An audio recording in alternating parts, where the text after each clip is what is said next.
everybody, my name is Erica and welcome to my channel, Ginger Books. So today I am introducing you guys to my O.W.L.s TBR. Now if you don't know what O.W.L.s is, it is the end of the year examination of your third year at Hogwarts. And this is a book, month-long readathon themed around that. So it's a Harry Potter kind of themed readathon that G from O.W.L.s hosts. And I will have her announcement video of the O.W.L.s 2020 linked down below, and in that description box will have everything you need to know and the stuff that I will be showing you today. So without further ado, let's get into the video. So the first thing that you get to kind of make you feel like you're actually taking the O.W.L. examinations, and I love G's creativity, and so you get this wonderful letter, which I'm not going to read to you guys. You can pause and read it yourself, or you can go check out her video down below, and this will be in the description box on that video. You get from Professor McGonagall pretty much introducing you and the rules of O.W.L.s stands for Ordinary Wizarding Level Examinations. With that, you get this wonderful Wizarding Career Guidebook 2020, and she has added quite a few new careers to it, but I will let you know that my career I picked was spellmaking, which is a little bit more of the higher end kind of type what you need requirements for, which we need 7 requirements in coursework, which is Ancient Ruins, Arithmancy, Astronomy, Charms, Deviation, History, Magic, and Transfiguration. So, yay! A lot. Also, we will be going for, because she added kind of like these seminars that you can add to your degree, and we will also be doing Magical Shop Management, which only adds Arithmancy, which we already have to take Arithmancy, so it's not really a lot. And I think one additional thing for the newts. So let's get into pretty much the prompts. Along with your letter and your guidebook, you get this sheet that is your prompts. And so let's just go down the list, which I have out here. A little disclaimer before we get into the video. I don't usually follow like a set TBR. I like to have options because I'm a huge mood reader. I can't have a set TBR or I'll never read it. So who knows if I even will read any of these books on here. I'm pretty sure I am because I'm still in the mood for them when I picked them out a couple of weeks ago. So yeah, well, let's get into it. So the first one is Ancient Ruins, and that is with a heart on the cover or in the title. I don't have any books like that except for Heart of Darkness, which is sitting in my history/literature cabinet right now. So I don't really know what to read for it. So we're going to leave that one open-ended. The second one is Arithmancy, which is read something outside your favorite genre. My go-to genre is usually fantasy, and you've known that in my past videos where it's either historical kind of high mystery fantasies, supernatural paranormal type fantasies, or now historical fiction. So I'm trying to stay away from those two genres, and the genre that I normally don't dabble in because it's not really my go-to unless I'm really needing a sappy book that really needs to make me cry or something like that, and that is contemporaries. So I picked from a wide list of contemporaries that I actually do have sitting on my shelf. So the first one is Beth Reekle's The Kissing Booth. I absolutely loved this movie on Netflix. I've watched it several different times, and so I really wanted to read the book. If you haven't checked out the movie, please go check it out, or if you want to check out this book, it follows a girl named Ella, or Elle, and her best friend, and she ends up breaking one of the rules that they have had installed since they were 7 years old. That's all you need to really know about it. I don't want to give too much away, so yeah. The next one is one that I really needed to get to last year and never did, and that is With the Fire on High by Elizabeth Acevedo. I'm really gravitating towards wanting to read this book just because it is about a girl who has in high school, and she has a kid trying to get through high school, trying to pass and graduate, and also loving the culinary arts and just following her story. So I really wanted to get into this. I don't really want to know anything more about it, and that's another thing about me is I don't really like to know too much about going into books because I like to form my own opinion, and yeah. The next one is Somewhere Only We Know by Maureen Gu. This book, the reason why I picked it up is because it is about a K-pop star, and I don't know if he's like a fanboy or he was a really big fan of her. I don't know. I don't remember how they meet. It's on the dust jacket, but again, I don't want to know much. I just knew it was about a K-pop star, and I've been really kind of getting into kind of like the K-pop world and Korean culture. Hence why I'm wearing a BTSV, and well, I was wearing the hat in the past recording of this video. So, another book that I also fell in love with the movie, which is now on Netflix, which is After by Anna Todd. This is about a girl who kind of struggled through her high school years, especially after her dad left and her mom kind of tried to start formulating her future because she was scared of her own when it collapsed. And so she goes off to college and she pretty much reinvents herself after meeting this boy.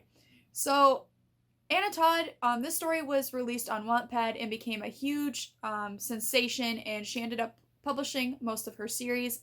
And so I really want to get to this series. It sounds really interesting, and who knows, I might gravitate towards this too. Now, the next two books are by an author that I do love the movie adaptations, but I've never really actually read his books. So the first one is Dear John by Nicholas Sparks.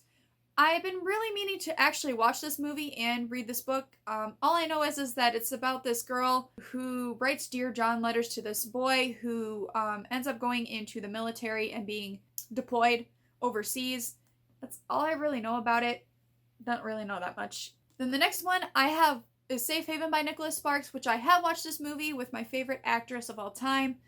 And I really just want to read the book just to see what the movie left out. Now, another genre that I also had in mind, just to see if I really wanted to go off the deep end and try a different genre, which is sci-fi, and I've had this book in my possession since Books and Lala had this on one of her reading vlogs, and that is Illuminae by Amy Kaufman. Now, this is a different type of style of writing. It's a sci-fi fantasy, and it's written in kind of it's like pictures, emails, classified files, messaging back and forth through either an email or instant messaging service or posters or anything like that.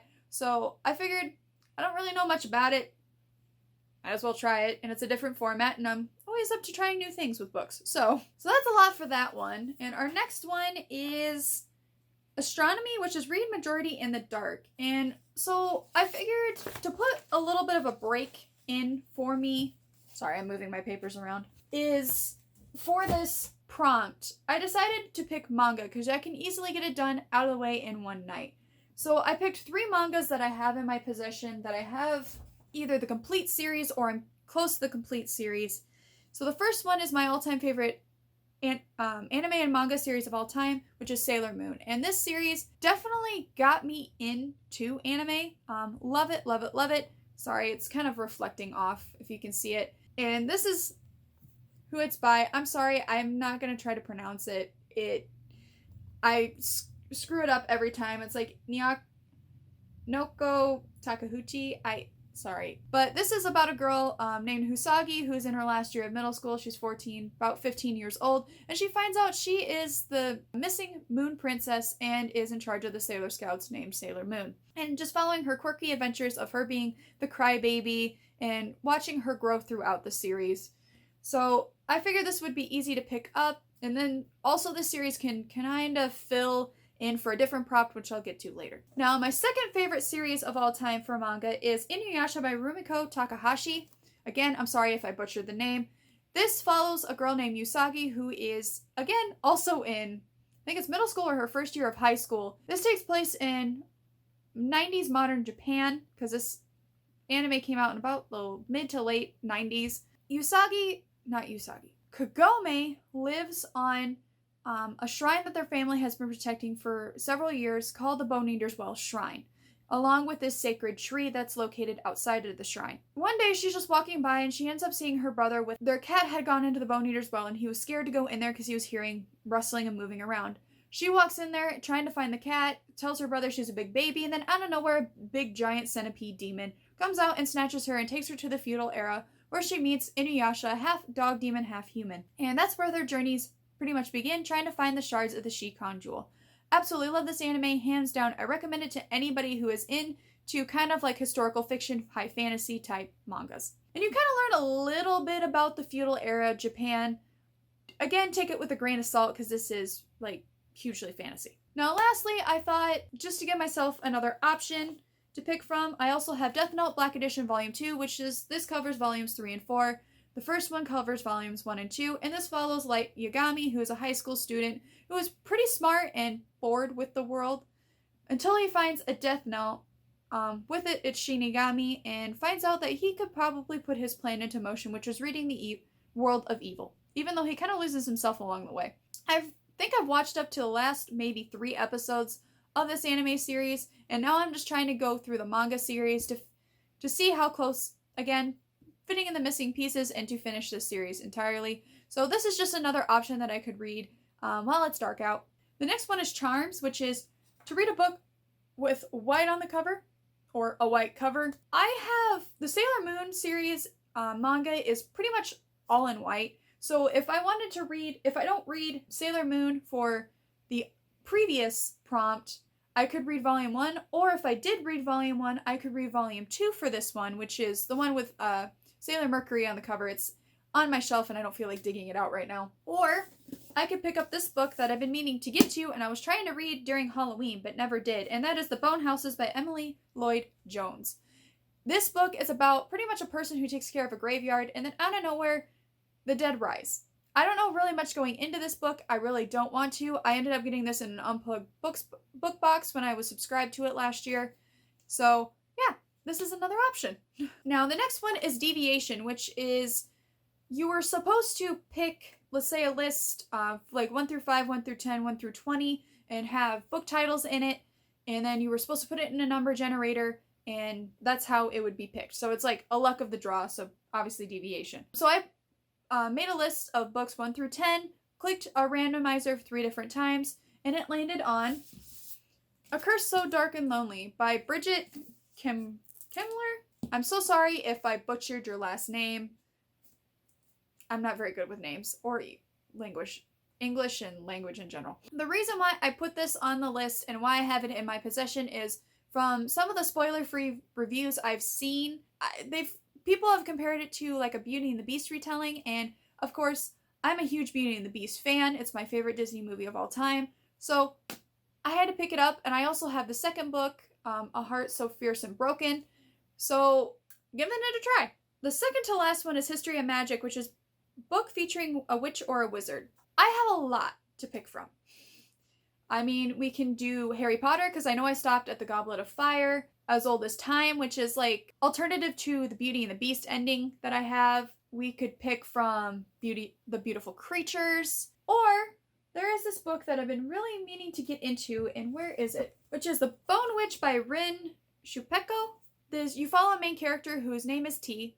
One of the reasons why I got this book, which is because our main character is named after the drink tea, who is a necromancer or bone witch, which is not very highly sought after in her kingdom and in her witch colony. So I kind of like outcast that way, and I don't really know much about it. So we could read this one, or I can pick from the wide variety of different books that have witches and wizards in it. Now our last prompt is Transfiguration, which is it's Andy Mingue's lecture, which is a book or series that includes shapeshifting or transfiguration. And I was a dummy and was like, okay, what do they mean by shapeshifting? And then I realized, duh, this is Harry Potter. They mean a human that literally changes into something else. So I was thinking, well, I'm really upset because I could have read one of the infernal devices for this because, duh, Tessa Gray shapeshifts. But so I had to look up and see which books I had that were shapeshifting. So I can either, since I've read the first book of the series and I've been really needing to finish it, I could read A Court of Mist and Fury by Sarah J. Maas and continue the story of Feyre and the fairy world. I can bring a book from my past that I read in high school, and I could read The Summoning by Kelly Armstrong, which is a trilogy that follows a girl who ends up in a detention center, works on trying to make people with supernatural powers normal. And the shape-shifting element in this is that she meets a boy who I think shapeshifts into a werewolf. So, or we can dive into something completely new that I need to get to, and it's been sitting on my shelf, and I got these books for Christmas, and that is Leigh Bardugo, Six of Crows, which I'm kind of gravitating towards this book. Alright everybody, well thank you so much for watching. I hope I have inspired you to follow in the O.W.L.s examination readathon. Again, I'll put G's from Book Roast's announcement for O.W.L.s 2020 down below, and in that, watch that video. She explains a lot, what it is all about and the rules, and also down below in that description box of that video is all the stuff that you would need to know and need to complete this month-long readathon. This starts April 1st and goes through the whole month of April. Well, without further ado, thank you so much for watching. If you liked what you saw and want to come along with this owl examination journey, hit that subscribe button and that bell notification so you are notified. I post now every Tuesdays and Fridays. After this week, I pretty much have loads of time to focus on this YouTube channel, which I'm very excited for.